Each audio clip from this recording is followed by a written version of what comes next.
This should be the last video you'll need to learn cold outreach, especially if you have emails landing in spam or you're struggling to book consistent conversion-ready calls from email for your business. Now, it doesn't matter what niche you're in. In this video, I'm going to go step by step through everything you need to know about sending cold emails that don't land in the spam folder. And we're going to consistently book your business those calls, those meetings, and it's going to work in pretty much any single niche that you might be in. So don't worry about anything there. As long as you're in B2B and even a little bit of B2C, these techniques are going to work. So I'm going to go through an entire blueprint that you can just copy and paste directly into your business to get the same system up and running and sending emails for you, so you can not only understand how it works, but you can start implementing it and seeing those results for your own business as soon as possible. Now, the reason I know this works is because these have been our cold email results in the past 30 days alone. Now, the system is divided into 6 different parts. So this is the whole cold outreach engine: deliverability infrastructure, a niche-specific offer with positioning around it, data and list enrichment, personalized email writing, automated follow-ups, and then your calendar, conversion, or CRM sync. How are you going to get these leads into your CRM so your sales team can work them? All right, let's start with deliverability infrastructure. So here's why most emails are landing in spam. You're sending cold emails from your primary domain, which you should never do. You're not warming up your inboxes that are doing cold sending. And these should be dedicated inboxes and domains for cold sending, and they should always be warmed up. And then finally, your technical setup is being ignored. So here's how you solve it. Number 1, you're going to use lookalike domains. If you're Service Titan, you're not sending from servicetitan.com. You're sending from Get Service Titan, Try Service Titan, etc. You're buying those domains and you're setting up inboxes on those. Next, you're going to have to think about the proper setup of all the authentication protocols: SPF, DKIM, DMARC. And then finally, you're going to want to think about extra steps as well: aged inboxes, or aged domains rather. If it's been around for a while, it's got a higher likelihood of landing in the inbox. Is it worth going and checking expireddomains.net, for example, and checking out the auctions to find something that's 5 years old and setting up inboxes there? Do you want to think about inbox rotation, where you're not just blasting with these cold emails month after month until they die? Maybe it's month 1 inboxes, group 1, those are sending cold, and group 2 is warming up. And then on month 2, you reverse them. Those group 1 inboxes now are just warm up. The group 2 inboxes are now sending and warm up. And that's going to elongate the lifespan of your inboxes, and it's going to bury any negative signal in a lot of positive signals to Google and Microsoft. Well, Dean, I don't know where to start with finding lookalike domains. Well, I've got a great tool that you can check out here, instantdomainsearch.com. Let's say we're going with that Service Titan example. I'm going to just type in the name, and I'm going to get a ton of variations with prices on what's available online right now. Now, that's a big brand, so I'd want to make a little bit more variation here. Misspellings is a great way to find similar domains that are available. So I'm going to give you an example here. We'll just get rid of that I in the first one. And you can see now we've got pricing for .io, .app, .info, .co, .net. A lot of these deliver great. The geographic TLDs, little domain endings, deliver fantastic. So .de or .co.uk. Scoop up as many of these as you can. Don't spend a lot. Should be about $15 to $25 per domain. And then you're going to set up your inboxes on these domains, and make sure that when you're setting them up, you're always forwarding to the primary domain. You don't want anybody to get confused about who's reaching out, but you do want to trick Google and Microsoft into not necessarily seeing the full volume of cold outreach that you're doing. Okay, so we have your infrastructure in place. Now let's talk about building an offer and positioning it.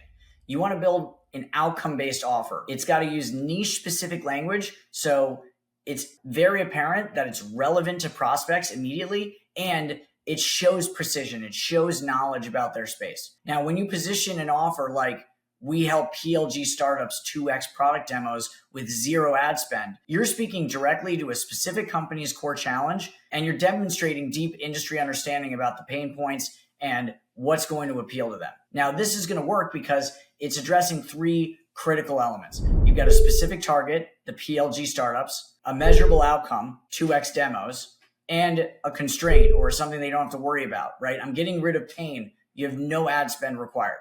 Now, we can use tools like Clay or Phantom Buster to scrape firmographic data and help us tailor these offers to individual prospects. And you can make that outreach feel really personalized rather than mass distributed. That's a lot of how we're using AI in your cold outreach.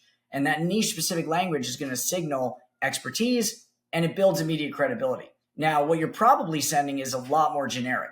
I see a ton of vague value props like we help businesses grow, we increase your ROI, but they don't work because these could be applied to any company. And frankly, it feels like spray and pray because you could have sent it to just about anyone. Similarly, anything that's based on the features of your product and focuses on what you do rather than what you achieve is going to have a similar effect and not be attractive. The difference between we do social media management and we help you with social media land six-figure retainers is night and day. So keep this in mind. They don't care about you, they care about them. All right, next we have to go get our contact data and do our list enrichment. Now, it doesn't matter how good your emails are or how good your infrastructure is. If you don't have the right data, it's not going to matter. If you start bouncing emails because you have the wrong email addresses, you're still going to get on the spam folder list for a lot of the email service providers like Microsoft and Google. And even if that's not the case, if you can't reach the right people, then the whole exercise is for nothing. Now, here's the stack we use. We use Clay primarily as our main source and hub for doing all of our enrichment. We use tools like Apollo, like Lead Magic for email validation, LinkedIn, and some custom scraping with AI to really pull together something unique, going back to saying something niche and showing our expertise. Now, I don't have time to break down the entire scraping process here, but I went ahead and pulled up a table in Clay where I just went after the owners of automation machinery businesses. And I'm going to show you exactly what we would pull in here. We found people that match that owner profile. Here's a couple of companies. You can see the info we're getting from Clay in this case, job title, etc. Now, we didn't have emails, so I went ahead and hit our Apollo API key, and you can see whether or not we found an email for this person. Here's all the fields we brought back, and I believe email is in here somewhere. I see email status verified. We'll just have to, here it is. So email, Barbara.Humptons. We're going to add this as a column. And then we're going to want to verify that email again because I never really trusted the first time around. So what we're probably going to do is hit Lead Magic to verify all of these emails. And then just to give you an idea of how we might personalize, I went ahead and sent a little AI crawler, a Clayagent, to the website.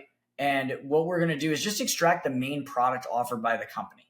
So visit the website, output the main product. Now do it in 2 words so I can throw it in an email, all lowercase, nothing else, right? So it gave a couple of examples as well, music streaming or vacation rentals. And you can see what came back here.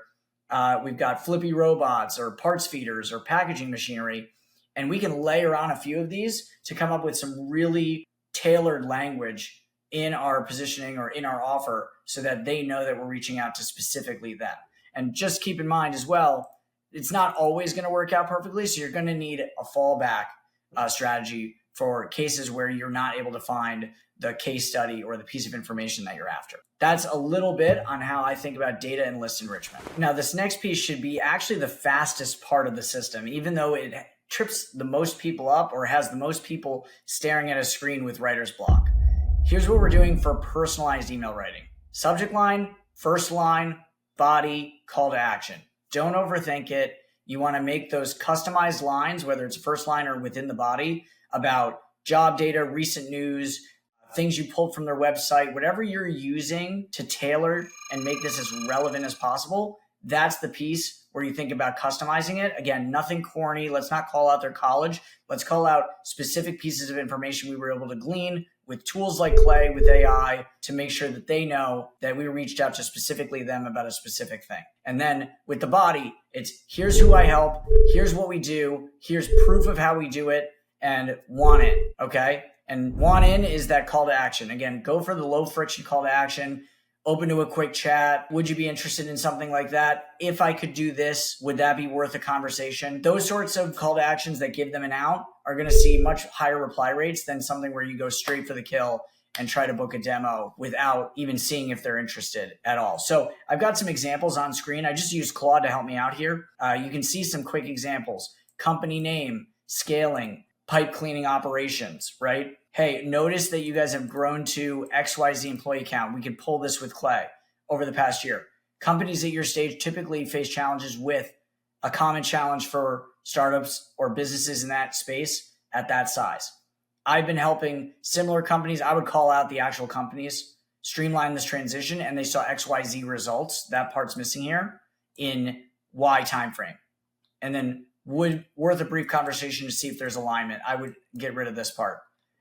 For example, too, hey, I see you're using this technology for use case. I see you're using Stripe for checkout.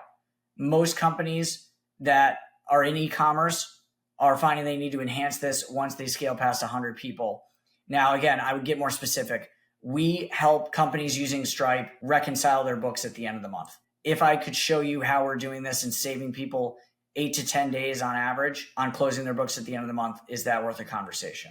Again, funding is another example that people use all the time. Hey, congrats on the recent funding. Generally, people are looking to hire aggressively. We have HR tech XYZ. If we could do this or speed up your hiring process, would it be worth a conversation? You can see there's a similar theme here. We want to get right to the point. We want to make it relevant to them. We want to show we did our homework, but we also do not want to spend all day writing these emails. This should be one of the fastest pieces of your process. Now let's talk about follow-up strategy. So a lot of people will advocate, and I used to see this at the beginning of my sales career where people were advocating 4 or 5, 12-step sequences. For cold email, that is a mistake because what you're really doing is inviting people to click the "this is spam" button because they're getting more and more annoyed. And that is death for your cold email inboxes. So I would say 1 to 2 step email sequences, max over 3 days, and then you're out of there. Now, 90 days later, you can recycle all of the people that didn't reply and you can hit them again. But I would not belabor it beyond that. They have not opted in yet. We don't know if they're interested. So you need to lay off and be a little bit less aggressive when it's that first outreach. Now, the tools should take care of this for you as far as creating a sequence. Anything like Instantly, Smart Lead, Email Bison, Plus Vibe, Lead Engine. I'm sure I'm forgetting more, but all of them have the ability to create your email 1, wait 3 days, and email 2. I wouldn't overthink your second email too much. Could be a bump email. Hey, just bumping this up just to get it in front of them. Or you could try to find a way to reframe the value prop and see if a different angle gets the job done. Either way, don't overthink this piece either. Just set up one follow-up for 2 or 3 days later, and then keep an eye on all the leads that don't respond to the campaign, and we're going to recycle those 90 days later. All right, now we're going to get into the final piece of this cold email engine.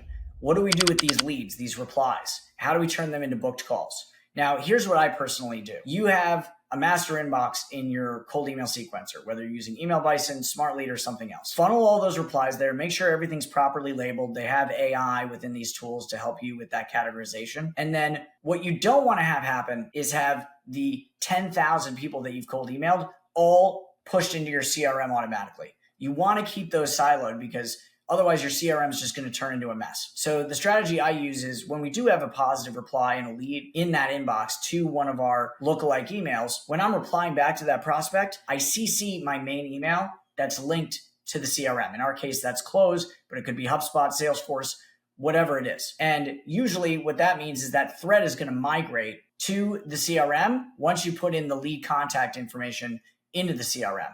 And so once that's all in there, you can then continue to reply to that thread and carry on the conversation from your main email and sort of hand it off without it being too off-putting to the prospect. Most of the time, I've never actually had anybody remark upon it, and it's a relatively low lift for your dev team. You don't have to set up any crazy automations for this. It's just a manual reply, CC the main email, and then just enter in that email address of the prospect so the CRM picks up that thread. The second thing you want to be thinking about is warm calls. If you have the capacity, if you have SDRs in the chair, you should have them immediately try to find the phone number for anybody that's interested and call them right away and try to book in the meeting.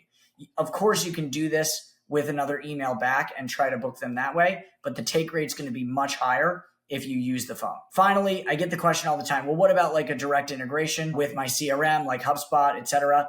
Again, it's something that you can build. We build these types of systems for clients all the time at Beanstalk Consulting, but I usually am asking clients to pump the brakes at the beginning because until you have a process, If you automate the wrong thing, what you're really doing is filling up your CRM with a bunch of junk.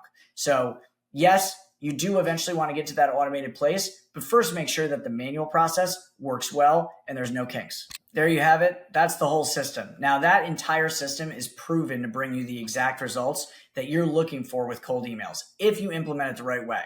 Now, if you want access to the scaled mail infrastructure so that you can start building this system inside of your business without doing all of the headaches around DNS records, setting up inboxes, etc., click the scaled mail link below. And if you like the idea of having this whole system in place, but you watched all that and you said, I want to skip all of this, I want a team to run this for me, and I only want to focus on sales and closing deals, book a call with Beanstalk Consulting below, and let's see if we can help you.